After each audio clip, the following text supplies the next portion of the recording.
Graduation day at Columbia University in New York City. These are the images they want you to see and remember.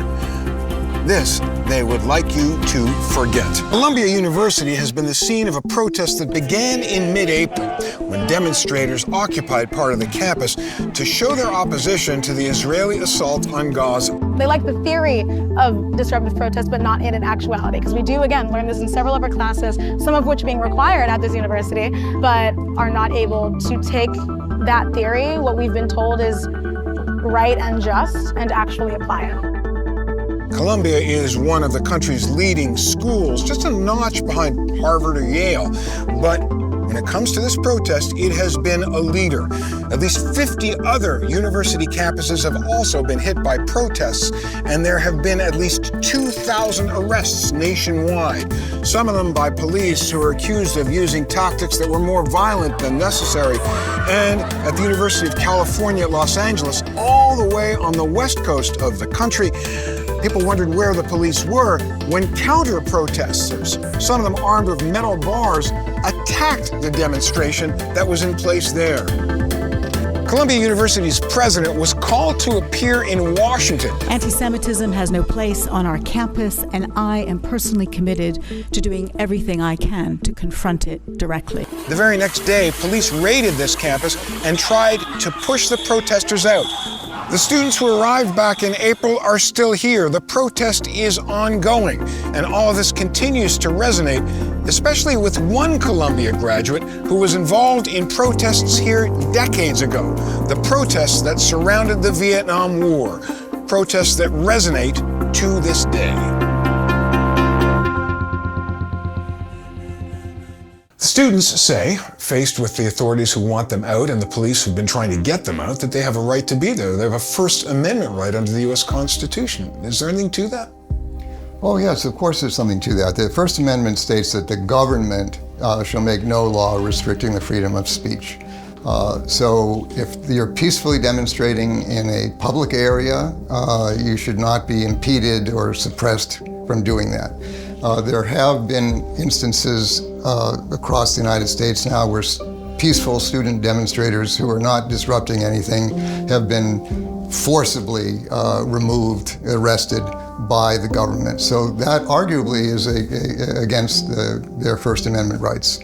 There are other instances where students are occupying buildings, obstructing the access to buildings of other students.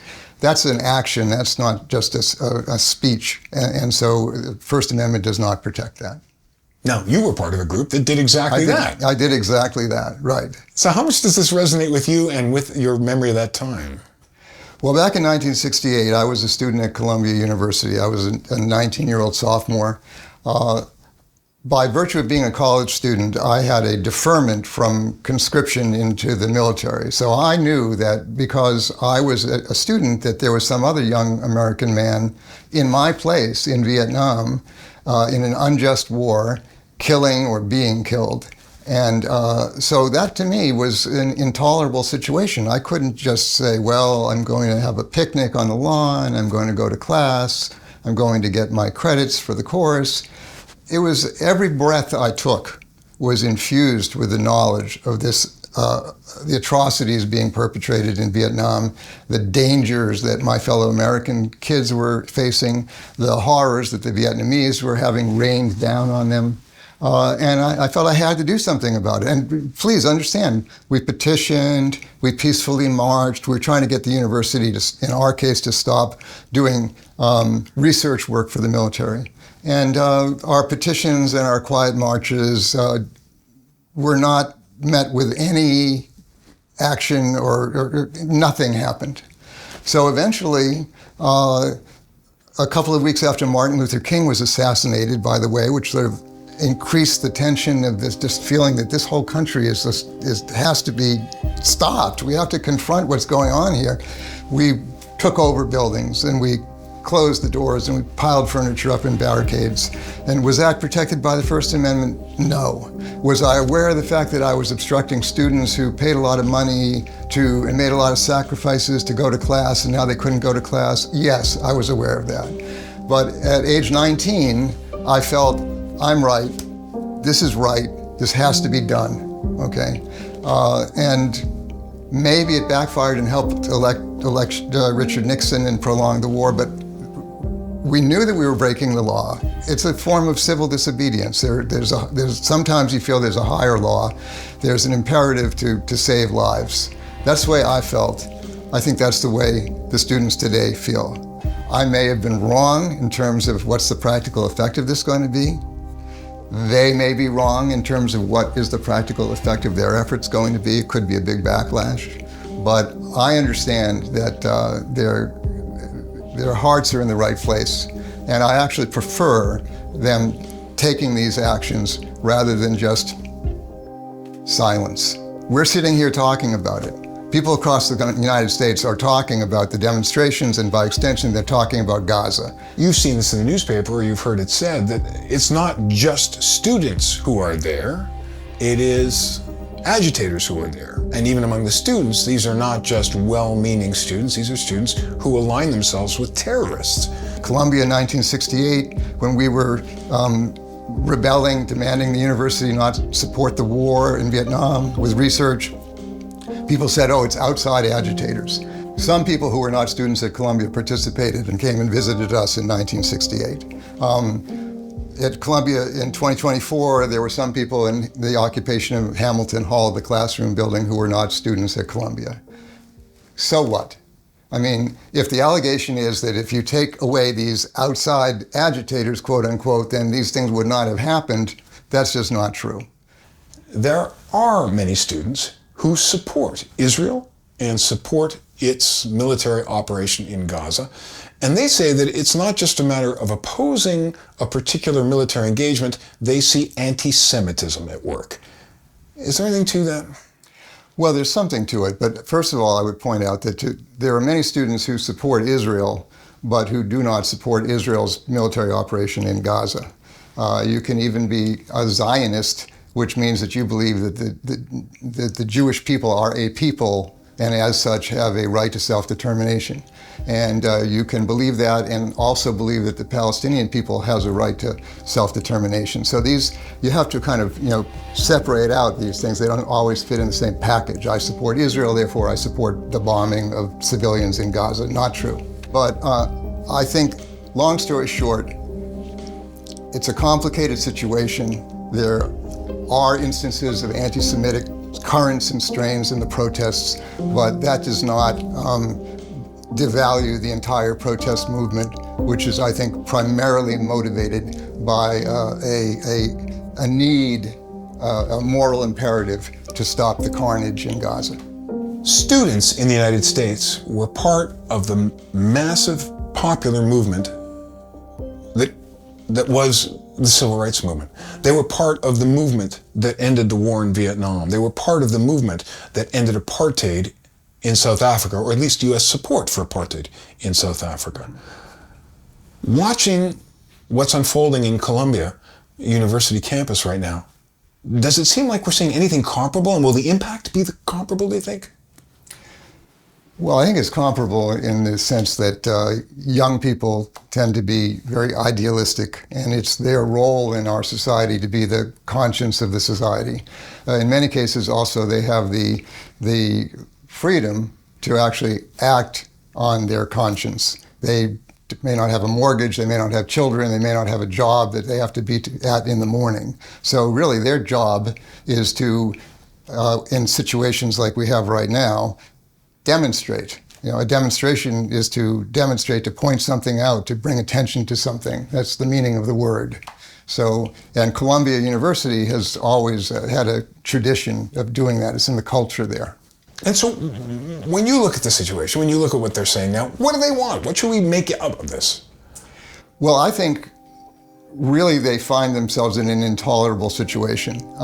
Made in USA bombs are falling on children in Gaza, and women and men and old people and some militants. But mainly, every day we get the images of children now totaling more than 10,000 dying, and that's our taxpayer dollars at work.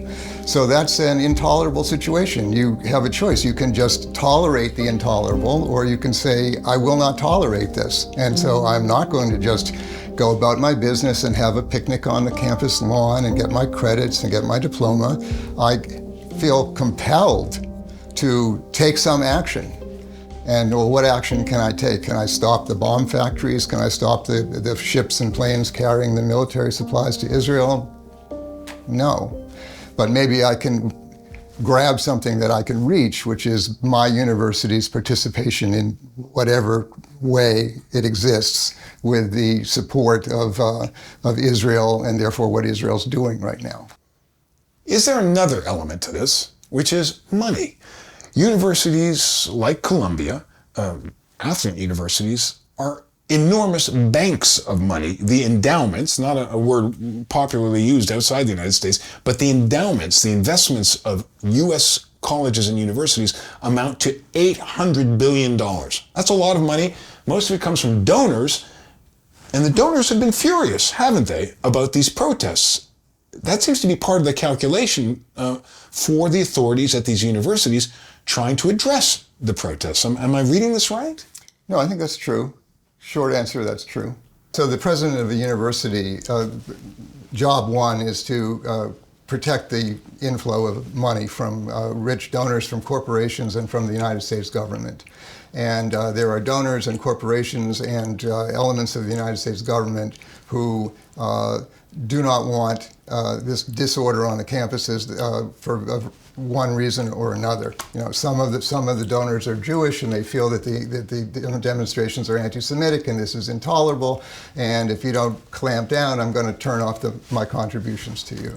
Others are right-wing politicians, and they feel that this is something that they can build up as like disorder, chaos in the streets. Vote for Republicans. There are corporations who feel like, hey, we give you grants because we want research done that leads to inventions that we're going to make money from, and so we like calm. You know, so you dig very far into anything, you probably can find some money involved. Now you've talked about the politics here. How do the politics of this affect essentially the outcome? The protesters are an issue, at least to some extent, in the current election campaign.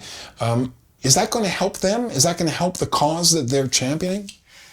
Short answer, we cannot know, right? That's the future. I mean, looking back at my experience in 1968, there were enormous nationwide demonstrations that began on campuses, eventually spread outside the campuses against the war in Vietnam.